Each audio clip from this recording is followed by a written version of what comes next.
Tuliona maajabu. We went to give Gen Z what we believed was a much needed support on Nane Nane. We hit the streets.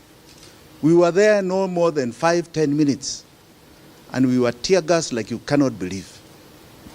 Driving out of town, we were chased to this home, and it has been a siege since that time, where hundreds of police officers have been here, and they have done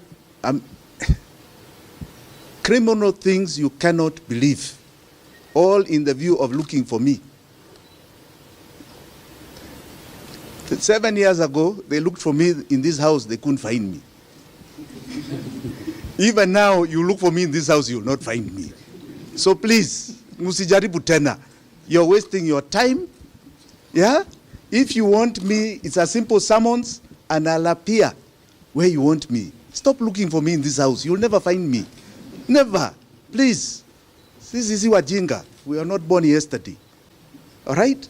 They entered the house at between 4 and 5 a.m. When everybody was sleeping. Disconnected the electricity so that the CCTV could not work. Disabled the internet so that there can be no communication. So if they claim they found anything which they had not found in their earlier search, hiyo ni wao wamekuja nayo. It's political, and it's the lawlessness that obtains in the Ruto regime. Ruto is not a believer in the rule of law. Ruto opposed the constitution, but I'm reminding him he's sworn by the same constitution. He's obliged to follow it, and he should not get police to become criminals, to vandalize people's homes, and to deny Kenyans their rights. And I'm saying even yesterday, we saw them descending upon peaceful people in the town who are either demonstrating or carrying on their business, beating them up, throwing them in their vehicles as though they were goods, and stepping on them.